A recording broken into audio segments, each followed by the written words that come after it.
Well, hello everyone, and welcome to this contemporary rose painting process. So, flowers, florals in general, have never really been my thing.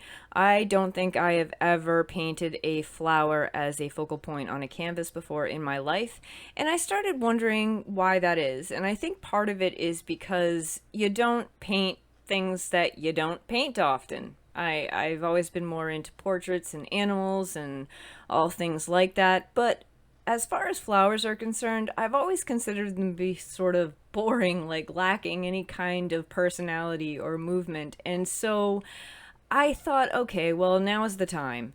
And I just started throwing some paint on a canvas. And in order to create some movement, I wanted to create something that had a pretty chaotic, maybe abstract background. So I kind of went about using a variety of different tools in order to create a background before deciding to, of course, paint the easiest flower ever, a rose, not even kind of. Ironically, my middle name is Rose.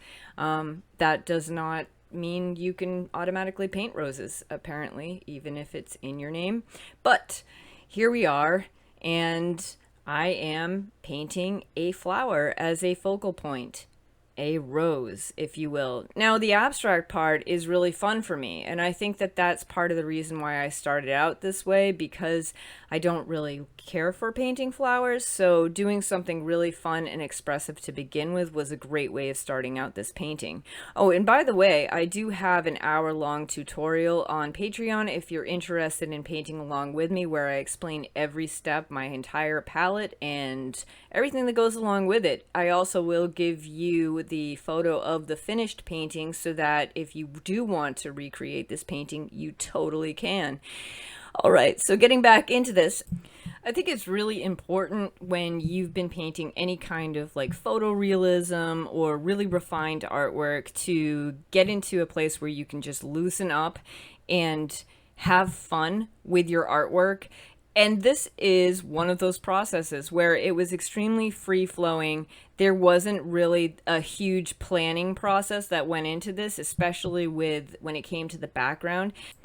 And yeah, I did want to paint a rose, but I didn't want to just paint, oh, here's this beautiful rose on a canvas by itself, sitting alone. I wanted it to have movement. I wanted it to be contemporary, and using a lot of these abstract techniques in order to create almost like this rose explosion on a canvas. And I guess that's kind of where I was going with this, but I also wanted to not have really refined leaves or really refined petals. I just wanted them to give the impression of it actually being a rose and make a quick painting. Like this whole entire painting was completed in 1 hour, which was really cool because I mean, doing quick paintings on occasion is it's nice. It's nice not to spend days and hours working on something and just creating something kind of on a whim. And this was totally on a whim. Like I was like, you know what? I'm going to paint a rose.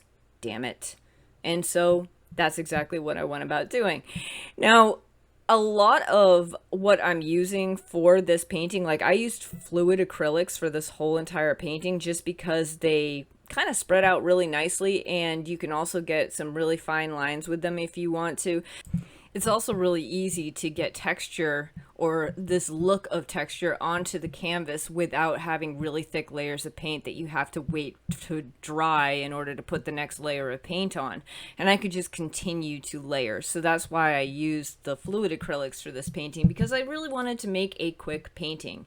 The whole entire goal of this was to not really focus too much on all of the little minute details and really just kind of have fun creating a rose. And the funny thing is that I did not use a reference at all for this rose. This is all from my head, and yes, this rose may not look perfect, it may not be accurate, it may not look exactly like a rose that exists in nature because it existed in my head.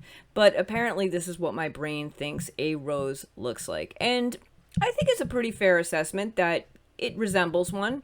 So that is actually kind of cool. It's like, oh well, you know, that went well.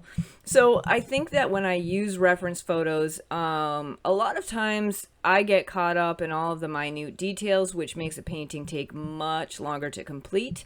But doing something that is more of imagination mixed with reality is easier. It flows. It flows more. You're not using so much of that analytical side of your brain. You're just really being creative and continuing to put more layers on things and decide what the composition actually needs.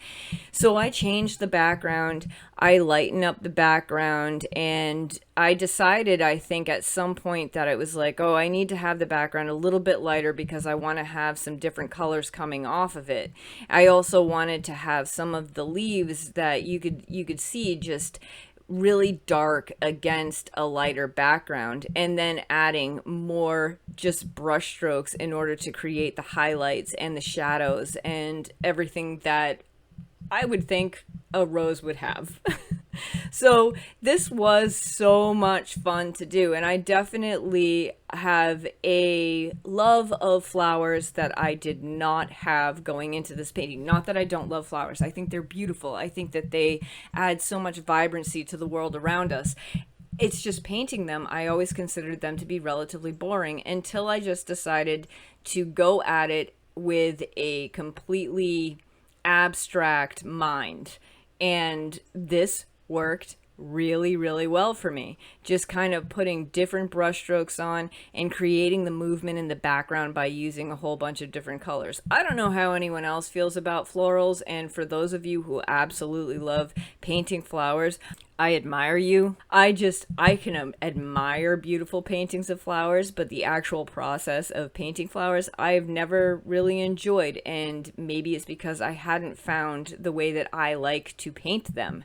That's probably exactly what it is that I had to find my own way of painting flowers in order to enjoy the process more and have them be vibrant and yet have all of this abstraction and movement in the background. I think that's a lot of times one of the things that holds people back is not necessarily knowing how you paint flowers, but looking at every other artist and how they paint flowers and saying, oh wow, that looks exactly so realistic and that's amazing, and that would take me 4 days to do. But finding something within a process that works for you, and even if it's something that you're not used to painting at all, be free and experiment. Just create something that is pretty cool to look at, I think. Tell me what you think. I'm very curious. Do you like the contemporary rose, or do you think, oh, there's way too much going on in that? Because, I mean, you might. I like it. I think it looks pretty cool. So let me know in the comments what your opinion is, and if you do want to follow along, head over to my Patreon and you can create this painting along with me. And also, if you do paint flowers, I would love to know what kind of process you prefer. Do you prefer to paint photorealism? Do you paint abstract flowers? Do you like to combine the two and create like a mixture of both, more of an abstract realism kind of design? What kind of things do you like to do with your flowers in order to make the painting more interesting? All right, guys, with that being said, I love you all, and I will see you in the next video. Okay, bye.